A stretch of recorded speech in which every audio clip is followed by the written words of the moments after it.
these demons through life and how you can work through these things. Remember when I was mentioning to you all that undiagnosed, untreated trauma is, in my view, the greatest impediment to Black wealth, because to build economies, you need trust, and traumatized people don't. Traumatized people cannot trust very well. Traumatized people also can't even trust themselves. They don't come through for themselves as well as they could otherwise, because when you have all these extra emotions you're carrying around, this extra baggage, it really makes it difficult for you to reach your fullest potential and become the person that you're supposed to be.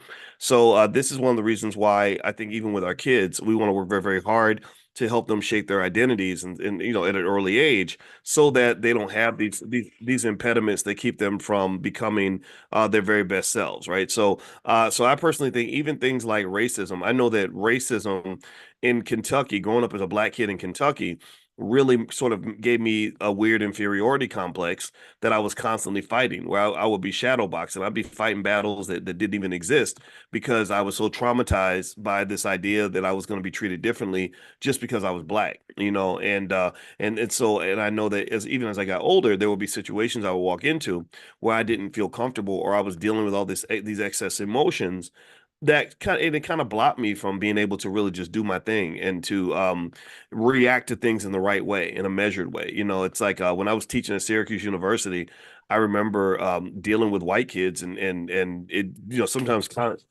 conflicts would emerge because maybe I'd get offended by something somebody said or whatever, instead of me just dealing with the issue. Now, I think that we might have, speaking of dealing with the issue, are we back? Do we have audio?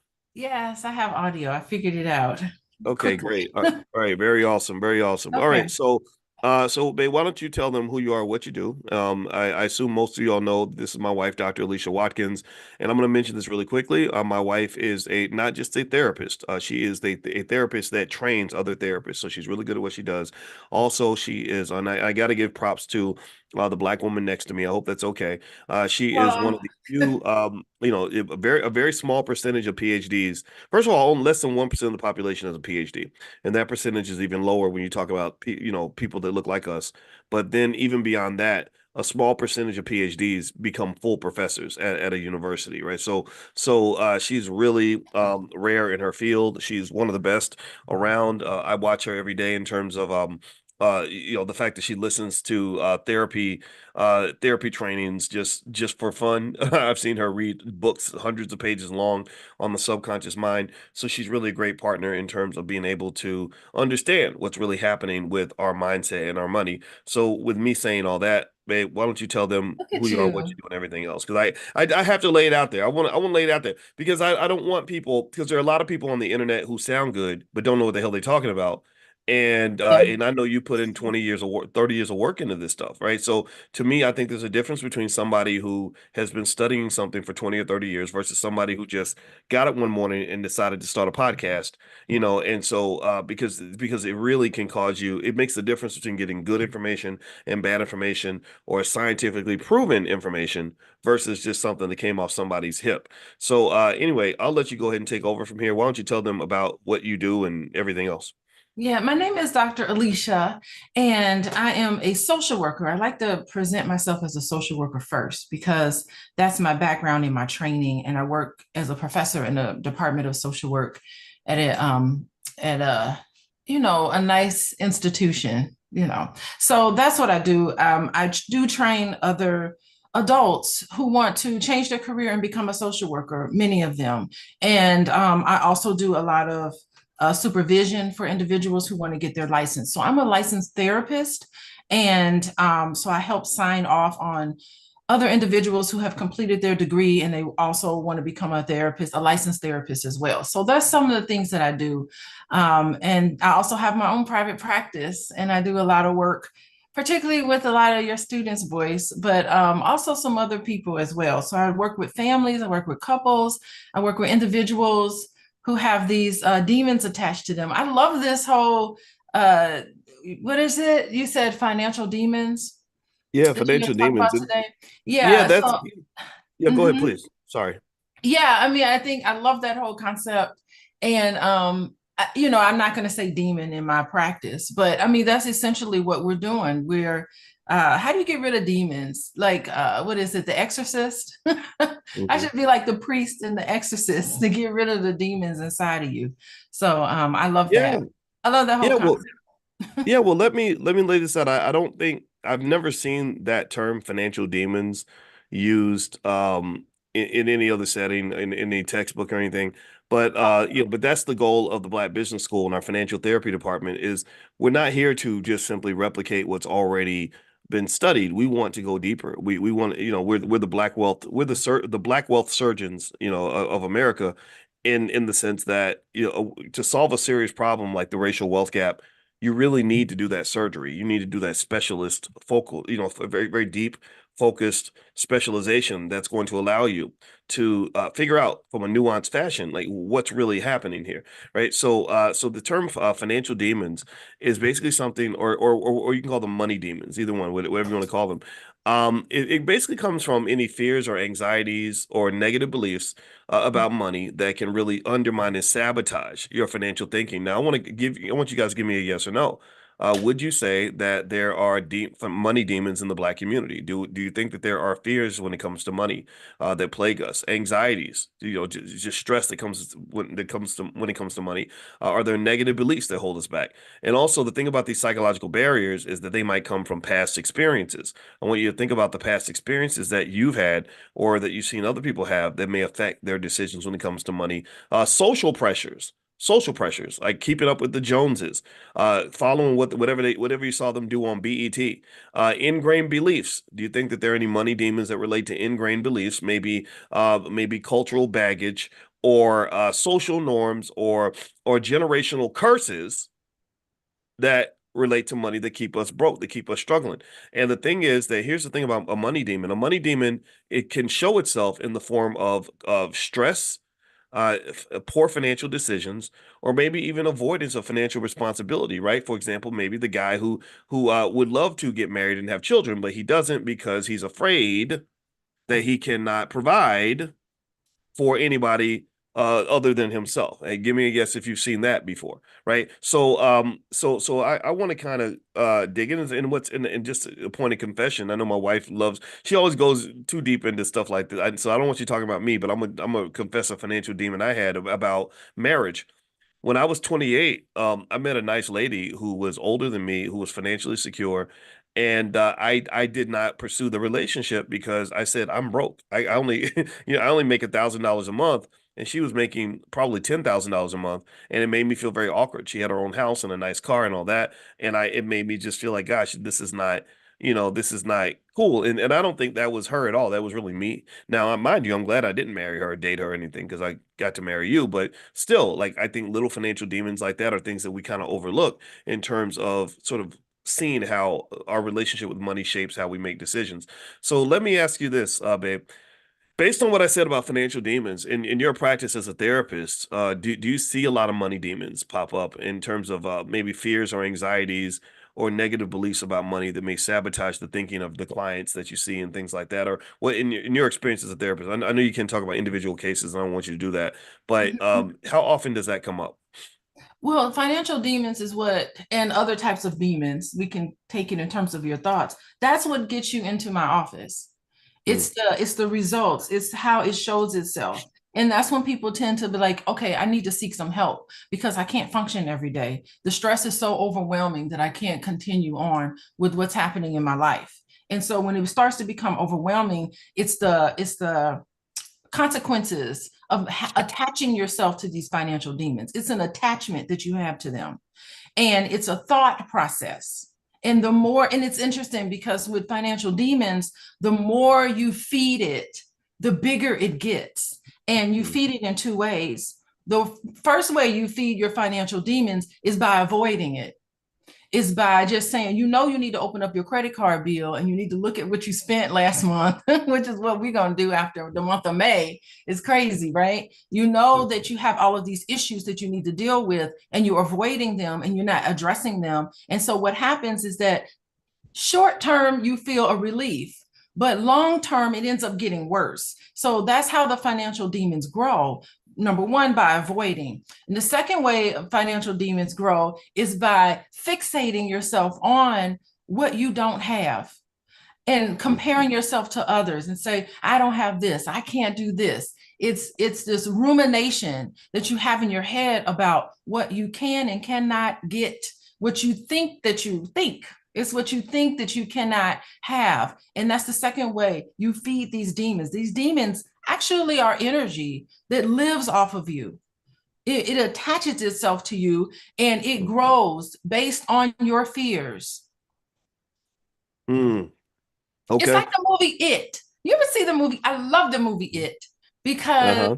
really, it is a perfect dramatization of what happens inside of us. You have to remember, ain't no devil in terms of how I see it in my work and how I see life in general. There is nothing outside of you. There is no devil. There is no demon. The real demon is your thoughts. And if you look Mm, at the movie it is a representation of what happens inside of all of us when we start feeding this demon. And mm, that clown, it got bigger and better. It fed into their insecurities and it grew until one point in this movie. And it's when they stop and they turn around and they face that clown and they start beating that clown up and and they start attacking it. mhm. And that's when the clown shrinks down into nothing and just goes away. It's the same horror film. All the horror films that we have is nothing about how it's nothing but how something gets attached to you. But Hollywood makes it seem like these scary people are doing something to you. There's nothing outside of you that's against you, really, other than your mind. And really do mean it in terms of racism, white supremacy, believing that the white man is all that and they got everything and they're the desirable people. That's mind control. That's them feeding us the demons of this other thing is better than we. Mm. Wow. Okay. Yeah. So one of the things I'm gonna lay out a theory here. One of the theories I have is that based on what you're saying and based on, movies like It and stuff like that, or maybe the movie Smile. You and I saw the Smile, movie yeah. Smile, which Smile's a really creepy movie where basically people you would witness somebody like doing something crazy like cutting their own throat with a big smile on their face and they'd be doing this. And it was a real creepy thing. And what we realized when we saw this movie was we said, "Oh, this movie is really about trauma. It's about how trauma Yeah. is contagious and how that causes us to, that we can that traumatized people can traumatize other people, and it becomes almost like a virus, right? So it almost seems like with money demons, one aspect of the money demon concept is that you're really also talking about, in my opinion, these preconceived beliefs that people have that really come from these generational curses that are passed down, right? Or perhaps a money demon might be a trauma that you experience because somebody financially traumatized you. Let me give you an example. I talk about this a lot in my book, The Ten Commandments of Black Economic Power. When you loan money to somebody that you trust and it's your cousin and you give them your last few dollars that you had stacked up to pay the rent or the mortgage, and your cousin just ghosts you or disappears and doesn't want to pay you back, and then every conversation becomes awkward after that. They yell at you and cut you out when you ask for your money back, and then so at the end you lose your money and you lose a loved one. That's very traumatic, and I think that can become a demon because the way I see that demon manifest is people, they transform. It's like the demon possesses you now, right? You used to be Mr. Loving and trusting, and I want to help everybody. Then you become, nah, this is why I don't loan money to relatives. I don't care. I don't care what's going on with you. I almost feel like that's a transformation, right? Almost like a demon possessing you. I mean, what do you think, babe? Yeah, well, I mean, I don't, I just don't recommend people loan money to anybody, really. I think that you should, if someone is in a dire situation and they really need money, you probably should just think about what you're comfortable parting ways with. What's an amount? All of us right now should think about, okay, what amount of money can I part ways with where it's not going to make a big difference to me? And that's how you need to think about working with people who are close to you in terms of money. Just give them the money. Just say, enjoy Mhm. yourself. I hope everything is okay because listen, when you start on, you loan somebody money and you see them walk around with a new pair of shoes on, it's always going to create a dynamic. It's going to be like, okay, so this person can't give me back my money, but they can buy a new pair of shoes. Just, it's always, I recommend just try to avoid loaning somebody money anyway. But think about that. Think about how you feel when you have worked hard and you have been successful and there's other people in your family who's not been successful. I mean, you that's also a money demon as well, because there's this guilt that comes that you feel like survivor guilt, and you have made decisions and you have decided to structure your life in a way where you have success, but you don't understand that you worked really hard for it. It's not luck that got you where you are. It's, for many of us, it's hard work. And you start looking around at everybody else and you're successful and other people aren't successful. I mean, that's exactly, those thought process is also can be a financial demon as well, because you think, why me? Why am I so successful and other people aren't? So that, and you see it with a lot of celebrities, and definitely you see it with a lot of, especially when you talk about athletes who grew up in the neighborhood where it was a lot of poverty, and they become successful and they bring all their friends along. Now, it's okay to deal with it that way as long as you have good boundaries there. But it's other people who need to work just as hard as you. And they also need to, also show and prove that they have this, this ability to be able to come up with you. So I think it's beautiful to come up, bring everybody who's available and who's willing to do the work, but you still have to do the work, and there's no substitute for that. Well, it's funny, and I think this is a good opportunity for you and I to see things from different perspectives. First off, when you said use that word recommend, like I recommend people do this.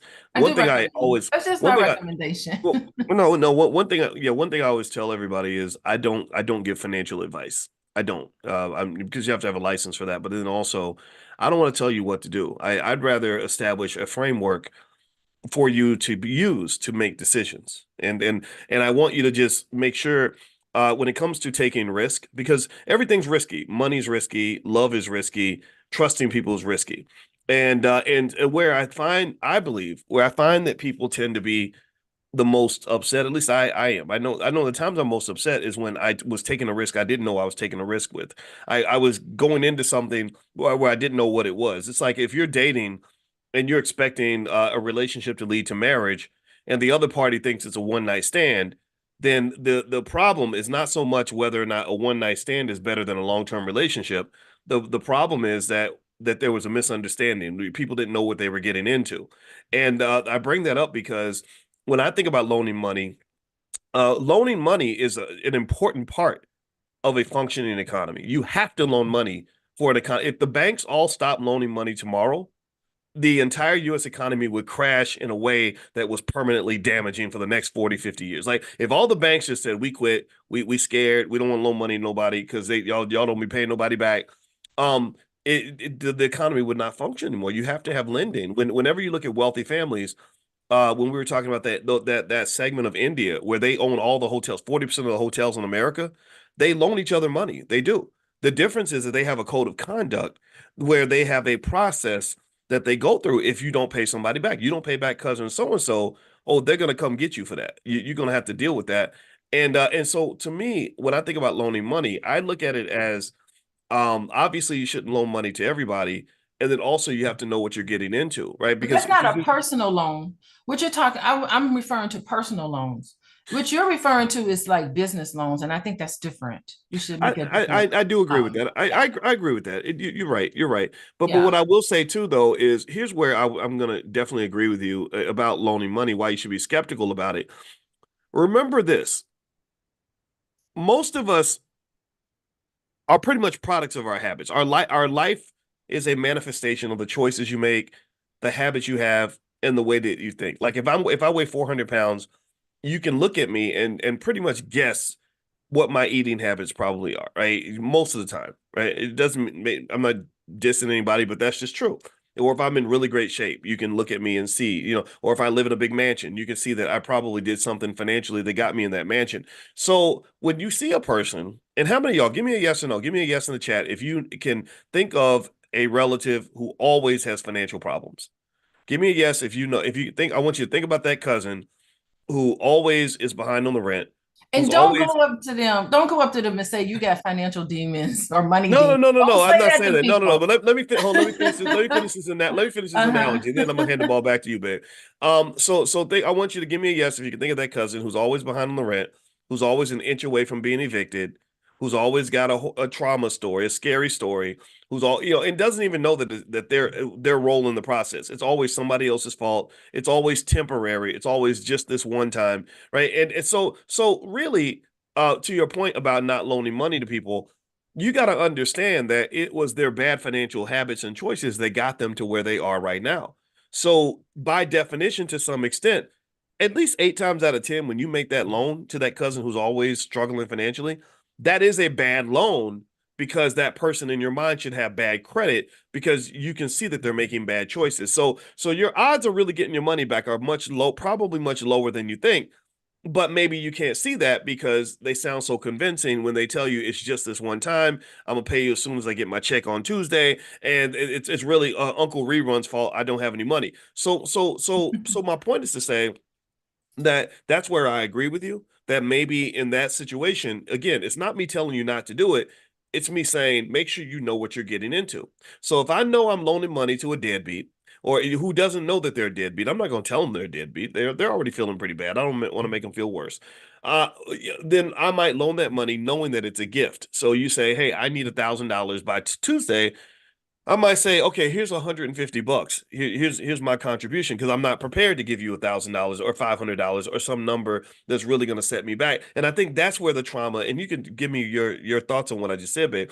But I think that's where the trauma kicks in is where you loan that person an amount of money you're not comfortable giving away, and you need that money back, and then they don't deliver, and then you're scared. Now you're the one who's financially unstable because you were Hmm. climbing up a ladder. You reached down to pull them up, and they pulled you off the ladder. So now you're freaking out because now both of y'all in financial trouble. That's what I've seen happen many times. What do you think about that?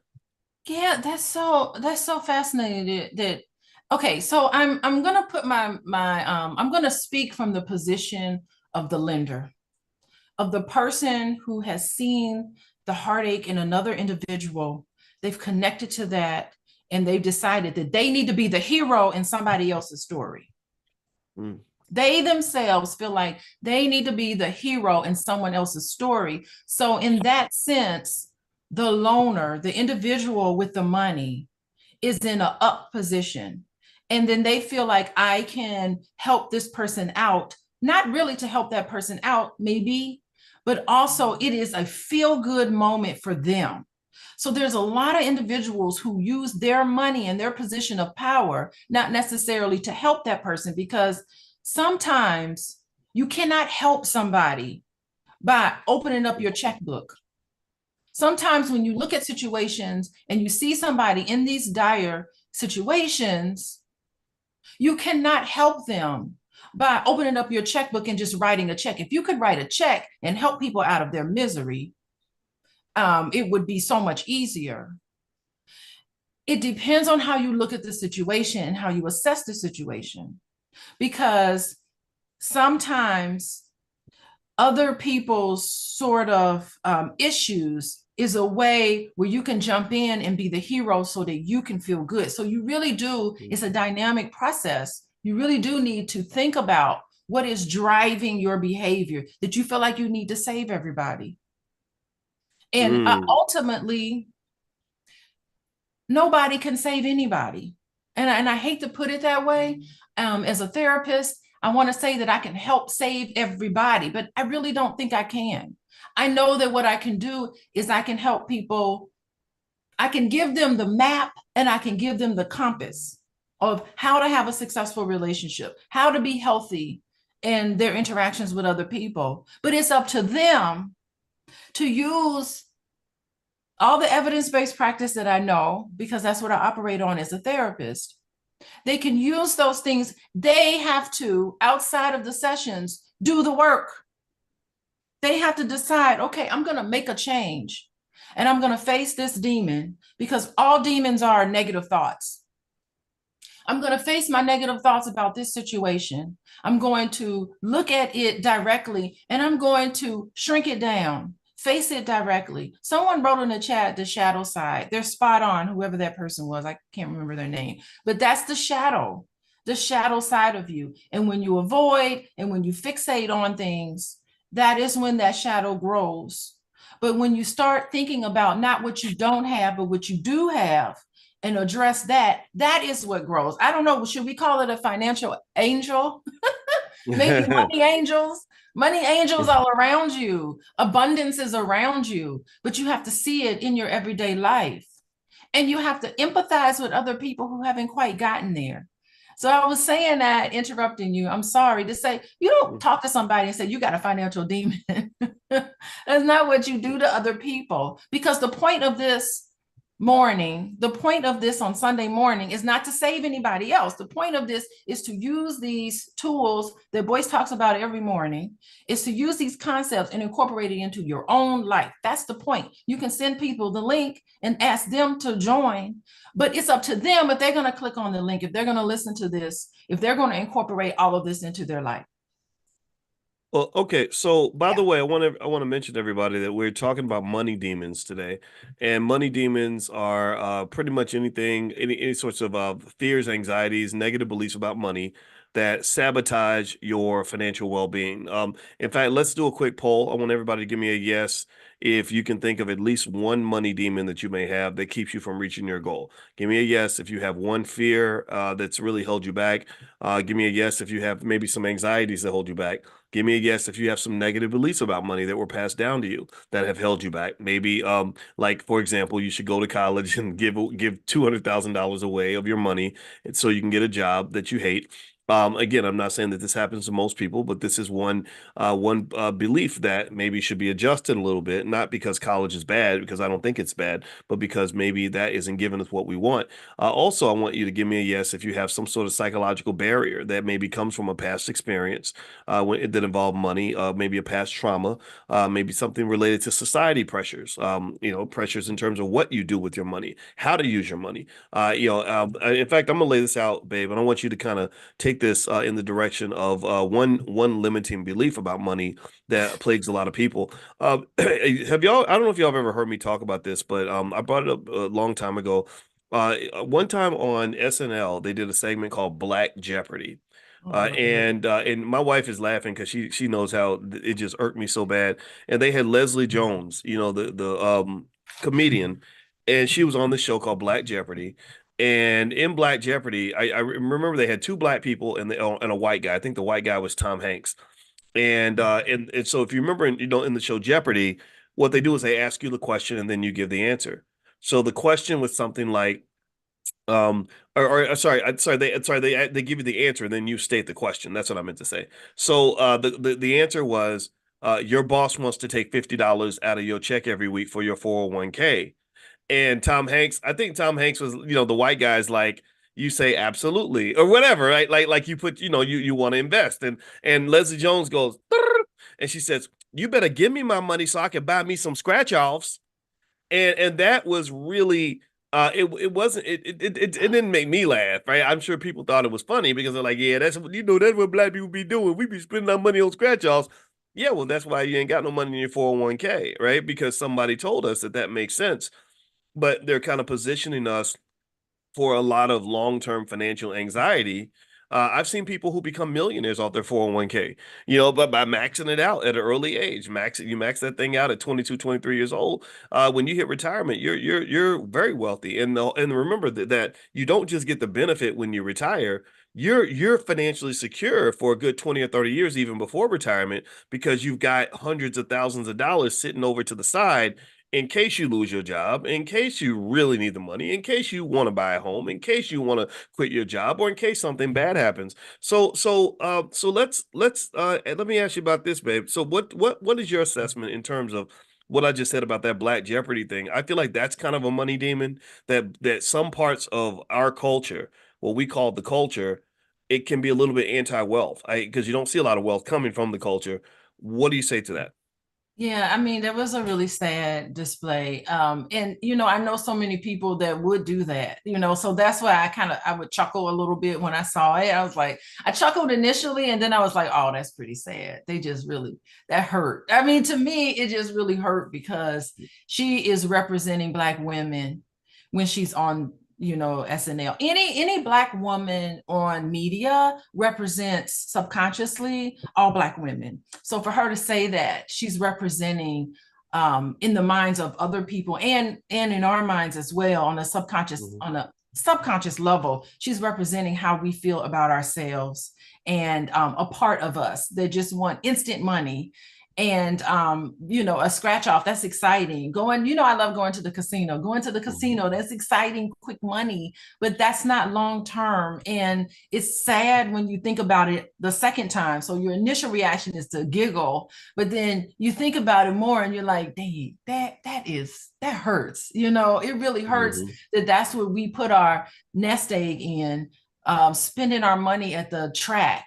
I had an uncle who would be at the track all the time, spending his money. I Mhm. mean, if he had invested, he would have, before he passed away, he could have left his kids some money, Mhm. some actual money. And it's Mhm. sad because that is a money demon in our culture. And it's so fascinating how money demons are really just negative thoughts and beliefs about money and thinking that we don't have enough and thinking that we can't do enough. And money demons is also in how we spend. You see it in how we spend. We want to have social approval and respect of others. And unfortunately, we live in a culture where you are respected if you have, and not only that if you have money, but if you spend it in this elaborate Mhm. sort of way, you get this social approval and respect. And that's Mhm. the thing where that's the sad part about it. Because I mean, I know millionaires that walk around and they just have on regular t-shirt and jeans. You wouldn't even know they were millionaires, but they walking around and they're just happy with themselves. They don't feel like they need to have to flaunt it or go to the club or go to VIP section and spend a ridiculous amount of money on the weekend. It's just insane what people do. And that's us running a program. We're running a program that's been given to us and reinforced by SNL. Thank you, SNL, for reinforcing that in us. It's terrible. Well, it does create kind of this weird awkwardness where when you start doing things that are healthy, you start doing things that are smart and savvy and embrace delayed gratification over instant gratification. And it's really unfortunate when you run into somebody who is so possessed by their own money demons that they literally accuse you of not acting Black, like you acting white, and like or like and that happens a lot. You have people that make healthy choices, and then somebody says, "Oh, you think you white, or you think you better than everybody else," and I know I've gone through that. I don't know if anybody else has ever gone through that, but I've gone through that. If you It's uh crazy.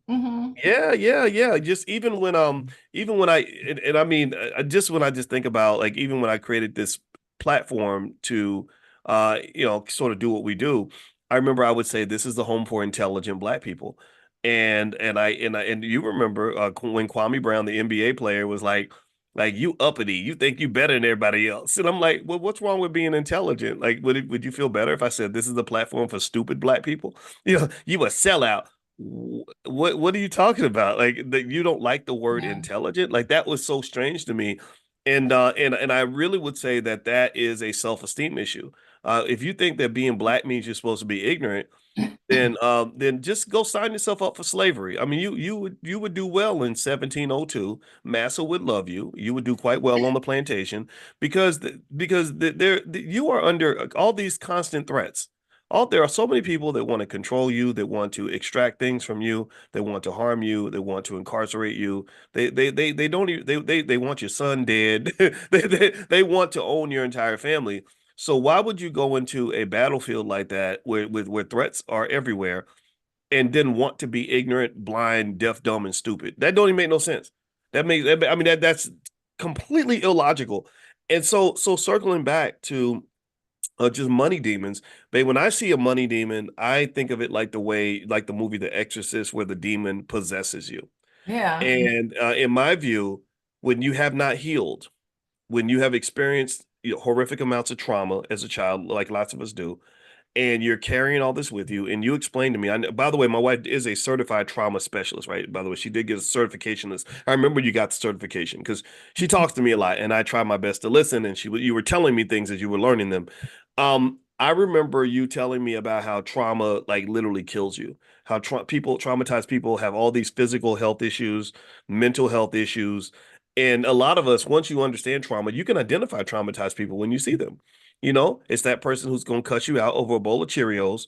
Maybe it's that person who sprints away every time they run into a healthy relationship, right? Just whatever. Or who takes a molehill and turns it into a mountain, whatever.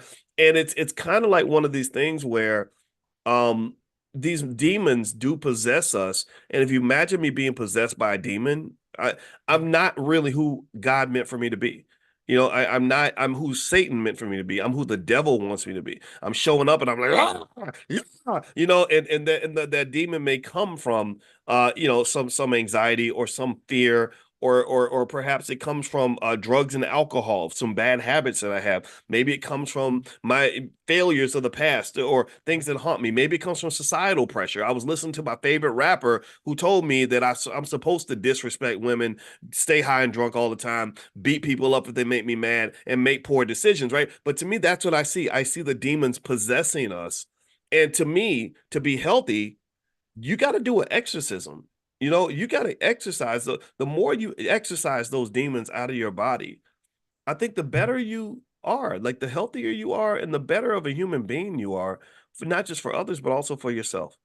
What do Yeah, you think? it's so crazy. You're talking about the financial demons. I remember going to college and I had a this white boy in my one of my classes, and he had on like dirty gym. He had on old gym shoes. And where I come from, like, why would you be wearing old shoes? And in my mind, I'm making fun of him because he got on these raggedy shoes. But as I got to talk to him, I'm like, this man is wealthy. And in my mind, it's just like, why would you have all that money and still wear these? Like, you should get a brand new pair of shoes. I was like, you need to go now and get the shoes because I cannot understand. Like, in my mind, it was just like the first thing I would do if I had money or if I came from a family with a whole lot of money is I'd have on some nice shoes. I would not walk around like that. And I think, like, in white boy land, maybe that makes him feel more wholesome and more genuine. I have no idea, but I couldn't understand it for the life of me.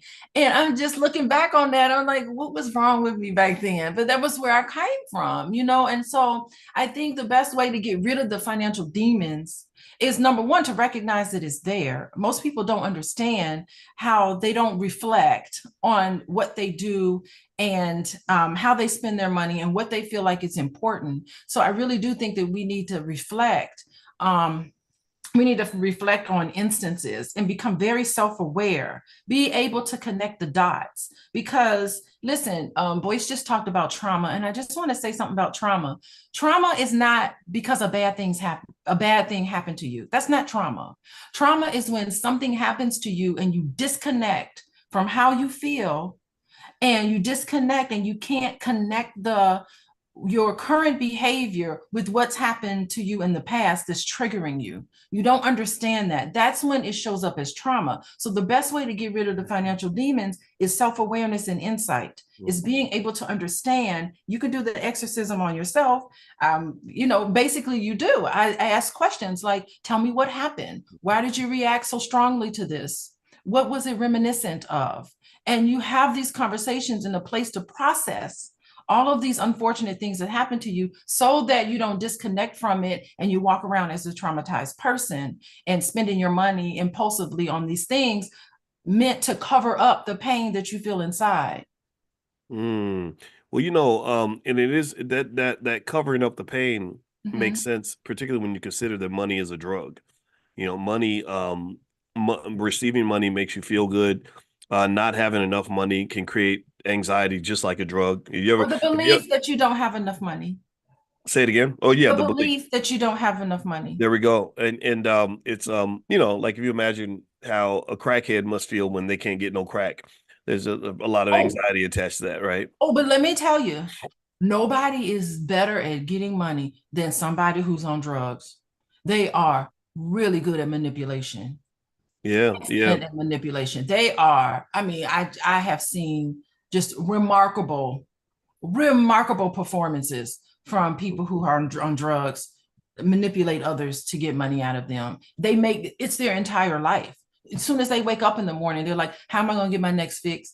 Who am I going to call? What sad story am I going to tell so this person can give me some money? Ooh, what do I need to do? And they execute. Nobody has more clear vision and execution than a drug addict. It is really remarkable what they do. Well, So, well, I'll tell you, it's you are right. I mean, when I think about the financial crackhead though, like just the person that oh yeah. that has various financial addictions where money is used as a way to ease certain pain, it makes you think about the study by Professor Andrew Lowe at MIT where he talked about how money affects the part of your brain that is also affected by cocaine. And so to me, I'm also thinking about it in terms of just this idea that that making certain choices that may not be healthy for me allows me to heal pain that exists because I'm carrying these demons around and the demons have to be fed. So the demon might be a gambling addiction. The demon might be fear or anxiety. I think other demons, one demon that plagues a big part of the community I've noticed is scarcity. Scarcity, when you talk about scarcity thinking versus abundance thinking, a Mhm. person who thinks in terms of scarcity is going to fight you over resources. They're going to compete with you when they could collaborate with you. They're going to hate on you when they should be congratulating you. Because why? Well, because they see whatever you're getting, whatever you have, whatever you're doing as a reflection of why they don't have what they want or you getting something means there's less of it for them. You get a good man, she's upset because she can't get the same thing you get, or you're doing well and making money. Well, now your success reflects on my lack of success. So to me, an abundance mindset might come from I would argue that a less traumatized person is more likely to have an abundance mindset and to say, look, there's enough for everybody. I want to see you win. I'm happy for you. And I've seen this just even in terms of just even business. When I would think about collaborating with someone, it's mutually supporting each other. But then I see them and I'm like, wow, this person's really competing with me. Like they feel that they can only be successful if they tear me down or something. And I just think that to me that's a demon. The scarcity mindset. Remember, Europeans brought that scarcity mindset to Africa.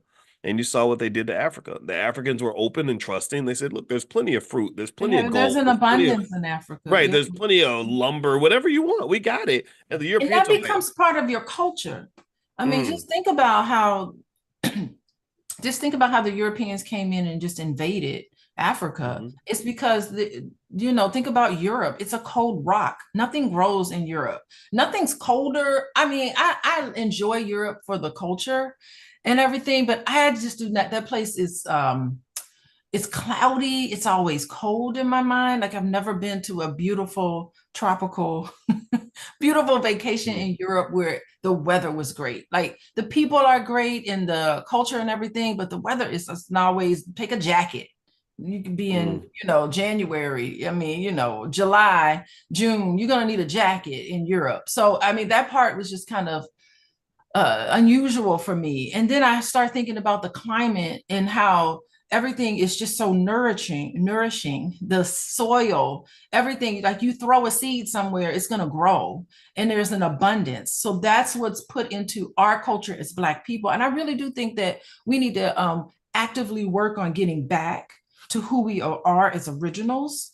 I'm talking about as indigenous populations. I spend a lot of time sitting with the indigenous mindset, and I love spending my time meditating and focusing on the music of indigenous people. Nothing is more uplifting than listening to music and sounds that heal the body, that not tear us down. So, all day yesterday, sorry, boys, had to listen to my indigenous music that I had to play, but it's positive. It's beautiful. It tells you you can do it. And all of that has an effect. It all has an effect on how you see life. So I love taking out time in this westernized society and sitting with Native American tribes and listening Mm. to the indigenous because I know that's who I am originally. I'm so Okay. connected to it that I know it. I'm getting All off right. into this woo-woo, boys. It's okay. It's okay. So if you have a question for Dr. Alicia, put your question inside the Q&A section, and we're gonna go through the question. Make the question short if you can. That way we can get everybody's question. Also, Alicia's website, she sees clients on an individual basis. She sees couples. She also sees families. So if you'd like to go take a look at what she does, you can go to coachingwithdralicia.com. That's coachingwithdralicia.com. And if you go to drboycebooks.com, she has workbooks on things like financial anxiety, and some other things that relate to relationships in particular. So if you go to drboycebooks.com, we have a whole section on love and money. We call it the Love and Money Lab. And you can go in there and dig in and find stuff that can help you not just have healthier relationships, but maybe deal with what's going on internally when it comes to your finances and all that stuff. Because you gotta fix it. You gotta heal if you want to grow, if you want to evolve and become a better person. So let me just sort of jump back to the guilt. I've heard you talk a lot about guilt and shame. And Oh, one thing I've noticed in terms of a money demon that can affect a lot of people is maybe guilt or shame about mistakes that were made, right? Give me a yes in the chat if you have financial mistakes that are just embarrassing. Give me a yes in the chat if you have come back from a terrible credit score or you're trying to come back and you're just so ashamed of it, you don't even want to look at it. Or maybe you're so far behind on certain bills, you're just like, oh my God, I can't even, I'm not even going to open it. Or maybe you have shame about maybe you're an investor and you have shame. I don't know about y'all, but I'm gonna tell you what. I'll start off by admitting my source of shame and embarrassment. I'm embarrassed by the fact that I didn't just hold on to my Bitcoin back in like 2014, 2015. I think I sold it and then I made all these adjustments and I'm like, boys, all you have to, all you have to do is sit on it. Just you were doing too much. Right? So I make mistakes. We all do, right? And that mistake I made was more so driven by some of the things that I talked to you all about, which was basically I think as the market was moving, I said, okay, well maybe this Bitcoin thing isn't going to work out. But I know people, starting with my wife, who literally bought the Bitcoin in like 2015 or 2016 and didn't even look at it for 6 or 7, 8 years. And then next thing you know, I think you made $100 investment. It turned into almost $1,000. And that is the best way to invest. So that's a source of shame and embarrassment I no, have. I feel guilty because I couldn't find my password. I had to reset my password to go back into my account. It had been so long since I've been in there. That Yeah, was yeah, funny. yeah. And I think that there's just a lot of there is a Yeah. lot of shame because you maybe for a lot of us you start off struggling financially. You don't always know what to do. You make mistakes for emotional reasons, maybe because you have a short-term temporary problem and you handled it in a way that had some long-term implications. Maybe your student loans leave you feeling a little bit guilty and angry because of whatever. So what about guilt and shame? How did tell me about that in your practice and when you confront that when somebody's just feeling really guilty and bad about mistakes they made in the past that they can't go back and fix, how do you even approach that? Yeah, I mean, well, guilt and shame are two different things. And from a clinical perspective, guilt is basically when you do something wrong and you feel bad about that particular act and you work to try to correct it. So suppose my scenario I like to give is suppose you are there's an office building and you work at this office and you everybody parks, everybody's coming in and out of the parking lot and everyone's parking. So if you drive into this parking lot and you hit somebody's car as you're pulling in, you hit the side door, it's a little bit of a dent. It's what are you going to do about that? So guilt says you feel guilty. You say, you know what? I am going to go into the office. I did this. I'm going to go into the office and maybe talk to the receptionist and ask the receptionist, do you know whose car this is? And if they do, maybe they connect you to the person, the owner of the car, and you go up and you say, hey, I just hit your car. Here's my insurance information. I'm really sorry about that. Boom. That's guilt, right? Where Mm. shame is something where shame is where you think, what is wrong with me? There's something wrong with me. Maybe that's the first time you've hit a car or something, or maybe you've hit a bunch of different cars and then you're just like, oh my God, there's something wrong with me. Why am I getting to these car accidents? And it kind of can carry itself out in a sense where you don't necessarily feel guilty, but you may tell yourself, what do you tell yourself in the midst of that shame? Where some people can say, you know what? I'm not going to feel shame because I don't get into car accidents. This is a one off. But shame happens when you say, you know what? Maybe I've been hitting people every time I pull into a parking lot. There's something wrong with me. I need to kind of fix it because I need to start learning how to drive better, or I need to figure out how to pull into this parking spot better. Now, the thing where unhealthy shame comes in, where I talk about it in my office, is where you feel shamed and what you do with it. You say, you know what? I think there's something wrong with this person. Why would they park their car that way? I wouldn't have hit them. You're not taking responsibility for what you've done. Okay. You say, you know what? I never would have hit them if they hadn't been parking their car sideways. So what's wrong with these people in the way they parking? See, I wouldn't have done it. You take no accountability and no responsibility because you can't deal with the shame. It's Mm, too powerful for you to deal with that shame because it's tied to so much insecurities. And I see that a lot in my office, particularly with romantic relationships where you've done something to your partner and you know you shouldn't have done. And there's so much shame attached to it. You feel like such a terrible person that you cannot apologize to your loved one by something that you did. Your actions caused someone else to feel this way. You need to feel guilty about it, but some people come from such a place of shame in a clinical sense that they can't take responsibility for what they've done. mm. Okay, wow, that's giving me a Yeah. lot to think about. Okay, so shame No is accountability. okay, so the shame might appear as me sort of creating a belief that something's wrong with me because I did something for which maybe I should feel some sort of guilt.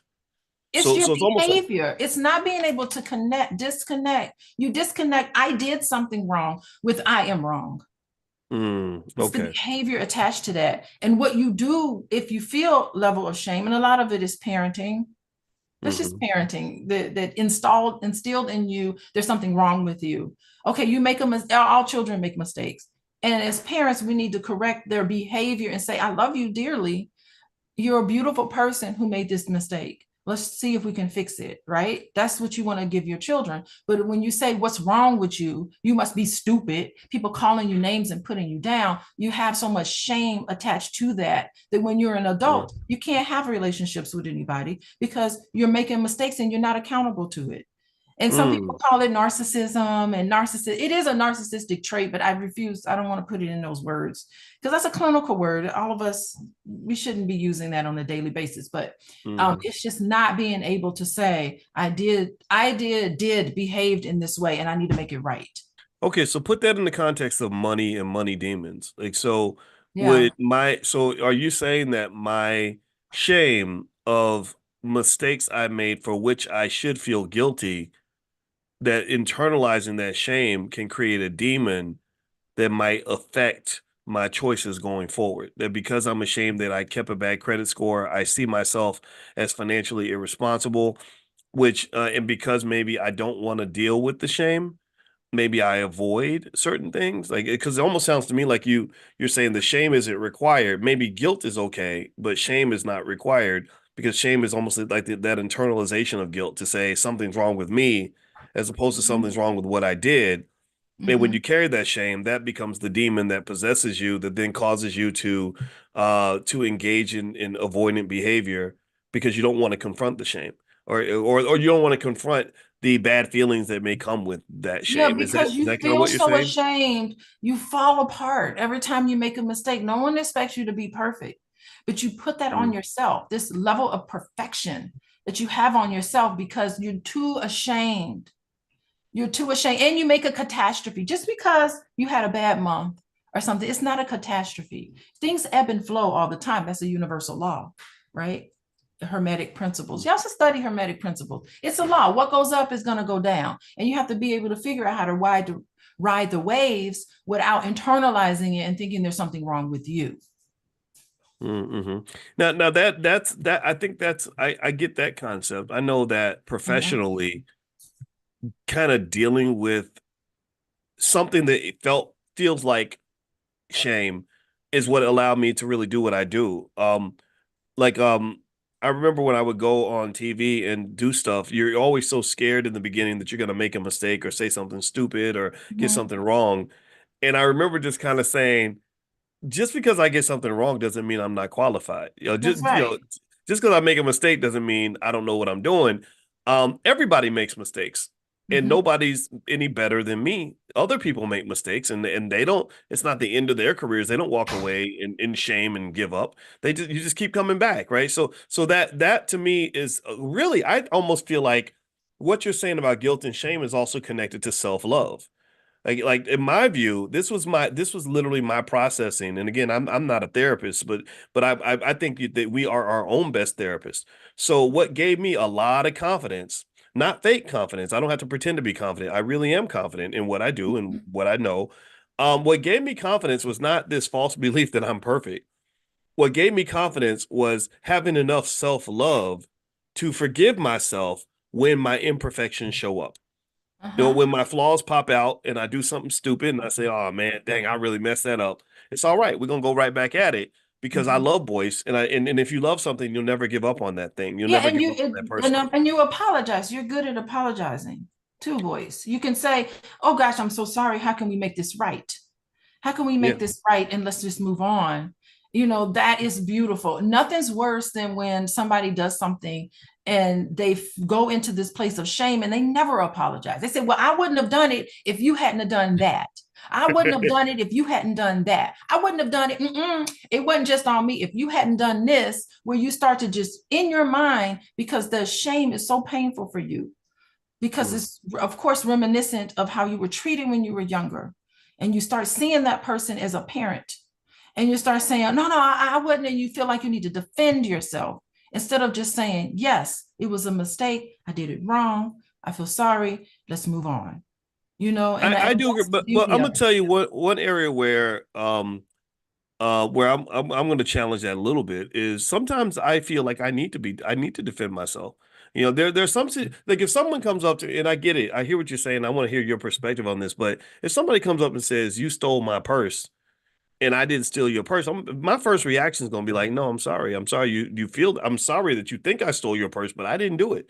Right. No, well, And what you say, yeah. so go Mhm. ahead. I want to hear your perspective, but that's, I think defending yourself is okay too in some situations. Like, I don't think being defenseless works, right? What do you think? No, I mean, you ask them the question. You say, "Okay, wait, you think I stole your purse?" The best thing, Mm, it's a reaction to be defensive. All of us get defensive, but you have to stop yourself and you have to say, "Okay, what information do you have that makes you think I stole your purse? mhm, What information did you gather to make you conclude that I stole your purse?" And hear that person out, mm, because that is where a lot of problems can really be dissolved between individuals, is the other person doesn't feel like they've heard the other person out. So you hear the person out and you say, "Wait, you saw me on video? Show me the video." And then you look at the video, you'd be like, "What day? I wasn't here on that day. I wasn't mm, in the parking lot. Maybe it's a video of the park. You hit my car. Okay, well, oh, there was cameras out there. Show me the camera of me hitting your car, because I really want to hear how you came to this conclusion." Do that instead of defensive, because it's mm, these beautiful conversations that are never had between individuals, and they just start fighting each other, and it escalates. It doesn't have to. And in the okay. moment where you really feel defensive, that's a signal to yourself to stop and say, "How did you come to that? What information did you gather?" Because it could be that that person really did see a video of you stealing their purse. And then you can clearly say, "Yes, I totally understand why you thought it was me. But guess what? I wasn't even there. That was somebody else that looked like me. Let me show you. I totally get, let's work together and find out." I don't know. You don't have to work together with somebody to find out who stole their purse, but you can definitely give them some empathy. Okay. Yeah, well, Yeah. and it's funny, it reminds me when Oprah said a long time ago, where she said everybody just wants to be heard. Yeah. And I think that that was a really wise thing for her to say. And so I think that really that all these emotions you mentioned, guilt and shame and everything else, sometimes can make us dismissive of other people, and that doesn't work. And then sort of circling that back around to the financial stuff, um, in terms of money demons, I really think that being able to have a healthy way to process those feelings that we may have, the guilt and the shame of bad financial choices and Yeah. just the outcomes, I think that goes a long way in being your best self and being able Fix to, it. yeah, being able to, right. So either you can fix the past or maybe you can't fix the past. But either way, I think self-love love is powerful. Love goes a long way. And I think and I would encourage you to love yourself enough to say, God is not through with me yet. I ain't perfect. And y'all have heard me say that. Y'all have heard me say, look, hey, just chalk it up to my imperfections. Because I know I'm good at what I do, and I'm proud of that. I'm proud that I worked so hard to become good at this. But at the same time, that self-love is huge in that because you never become perfect at anything. And so don't give up on yourself, so don't give up on yourself because you got a bad credit score. Don't give up on yourself because the student loans have buried you. Don't or you feel like they buried you. Don't give up on yourself because you don't know everything you need to know. Keep pouring into yourself. You are the best investment you will ever make. And then one of the other best investments you'll ever make is the people that you love and the people you care about. So you pour into them with knowledge and preparation and information and everything else. And then eventually that turns into resources. It turns into action. And that's how you succeed financially. That's how you get rid of those money demons and you start operating on a higher frequency. And that's what economic awareness is all about. Economic awareness is partly driven by self-awareness, driven by consciousness, being aware and conscious of all the things that might keep you from getting to where you want to get to. So dealing with the money demons, I think, is something that we all have to do. So, babe, I want you to get the last word. I want to mention to everybody, Dr. Alicia Watkins. Her website is coachingwithdralicia.com. So feel free to go to her site if you want to see what she does as a therapist, and she meets with couples, individuals, and families. So that's coachingwithdralicia.com. Also, I have this book called Financial Lovemaking, and she and I actually created this 5-day love challenge. If you guys want to take a look, if Oh, you go to yeah. boyceandalicia.com, remember that, babe? We I did that do about remember that. about 3, 4 years ago, but it's really good. So feel free to go to boyceandalicia.com. You get a free copy of my book, Financial Lovemaking. And also, if you want to get other resources from Dr. Alicia, you can actually text the word love to 87948. So she does a lot of good stuff on relationships and in addition to financial therapy. So babe, why don't I'll let you get the last word. Any parting thoughts you want to share? Yeah, I'm really thinking right now, even making a financial mistake doesn't make you a financial mistake, right? Right. And I think that when I say you can correct it, you can just say, "Oh, that was terrible. Let me fix it by adjusting things. Things need to be calibrated in your financial life all the time. And take out time to focus on your finances. It doesn't have to be every day, Boyce. Boyce talks about finances and focuses on it every day, but that's fine for him. Okay. But I really do think that you should schedule whatever's comfortable for you to just fix it and stop ruminating on the past. That rumination and really get to the point where you can process things and you feel like you processed it out, these terrible things that have happened to you financially, and you can get to a place where you can have compassion for yourself and you can have grace for yourself. But you now know better and now you can do better going forward. Absolutely. So that's what I would tell people. That's Yeah. right. All right. Awesome.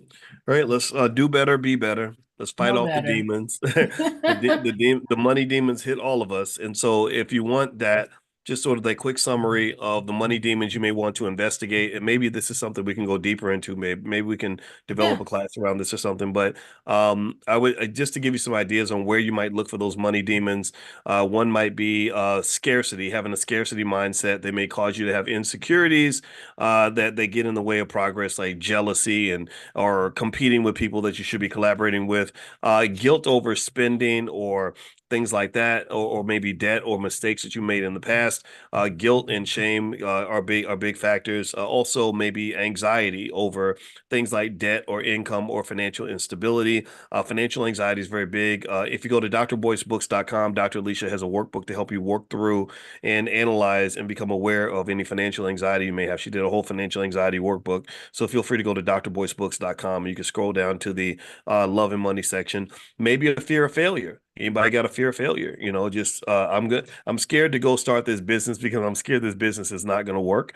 Well, I get that. Everybody feels that way, and it's really hard to imagine putting a lot of time and money into something and have it not work out. It's tough, it's embarrassing, and you don't get a lot of support. You don't have a lot of people in the family saying, go, go, go. You have a lot of people sitting back saying, I can't, I'm just waiting for that Negro to fail.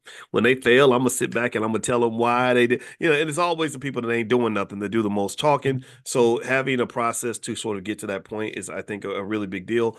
And actually, if you want to look into like a business that you can start that doesn't fail, again, go to drboyceprime.com. Those are a lot of Prime members are in this class right now, and you can say something in the chat. Drboyceprime.com. I think that whole idea of starting your business by selling stock options is really, in my view, the most effective, most superior way to starting a business, or the most superior method I've ever seen, because the business is highly liquid. It doesn't require any work, and you start making income from day one. You just need a capital base. So if you want to go take a look at that, feel free to go to drboyceprime.com, or if you text the word money to 87948, I'll send you a free training called How to Make Money Without Working.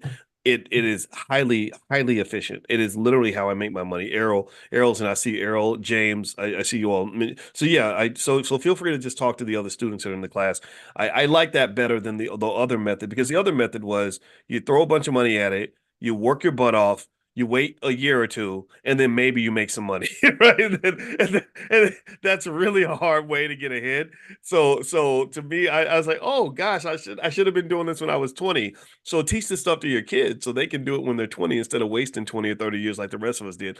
Other areas where a financial demon or money demon might show up might be, maybe you avoid making plans because you're having trouble dealing with instant gratification versus delayed gratification. Instant gratification and the dopamine release, the good feelings that you get from sleeping and chilling when you could have been working a little bit, or eating the wrong foods when you could have been eating healthy, or just making unhealthy choices when you really want to sort of think about the long term. I think that's a demon too. That instant gratification is another type of demon that really affects so many of us in our lives. It affects all of us. It's a demon that I fight every single day. Do I eat a salad, or do I put my hand in that bag of chips? And my wife will tell you right now, I got a bag of chips next to the bed. So some of these demons don't ever really go away. It's a daily fight. So literally, sometimes that inability to focus on the long term, to have that higher level of consciousness required for you to focus on the long term, to me, that's a demon. That's another type of demon. And I know I'm saying too much, and I don't know if my wife has something to say in response to that, but I probably do. literally all of us we have our higher selves and we have our ghetto self. You know what I'm talking about? Like, you got the higher level of you where you're just doing everything right. You're getting up in the morning, you're handling your business, you're making plans, you're getting it done. And then you have the other side that's just lazy and don't want to focus and doesn't want to do the right things, doesn't want to even eat right, doesn't want to save, wants to spend, right? So really, this is why I actually started doing this money in the morning financial consciousness thing, because what I realized is, I said, if we wake up every morning and we commit ourselves to being our best selves, that gives us a much higher probability of success. Because remember, being the best does not always mean that you're always at your best. Like I'm pretty good at this financial thing. Some people would say that I'm one of the best, but I ain't always at my best, and neither are you. None of us are. So my goal is every morning to convince you to find the best version of you and make sure that person shows up for work every day. And that's how you're going to win. That's how you're going to succeed. That's how you're going to overcome all the demons, the cultural demons, the psychological demons, the emotional demons. That's how you're going to fight the battle. And the battle never ends, but you will win because you're built for this. Babe, did you have something else you want to say before? Because I know I said a lot. Did you have something you wanted to Well, end us we'll with? save it for next time. Okay, all right. I Well, I'm don't gonna want to say get into a loop with you. all right. Well, I hope that you will give Dr. Alicia a digital round of applause, digital thank you. I know she's my wife, but I'm sorry. I'd like to give my wife props Thinking for how hard about. she works. She elevates me because she's super disciplined. She's in that. She got me to join the 5 a.m. club, and we get up every morning and go work out. And I'm inspired by her work ethic. And I always tell people, some of these sisters out here just kicking butt, taking names, And so you're a wonderful ally in this game of life. So thank you very much for joining me, babe. I really appreciate your time. And also her website, one more time, is coachingwithdralicia.com. And so if you want to see what she does as a therapist, feel free to go there. And or if you want to get some free material from her, you can actually just text the word love to the number 87948, and there's some stuff that we can send you out that way as well. All right, so have a good day, everybody. I'll see you all tomorrow morning at 10 a.m. Eastern, every single day, 7 days a week. We do money awareness, financial consciousness training each morning. So make sure you're on the text list. To get on the text list, text the word morning to the number 879.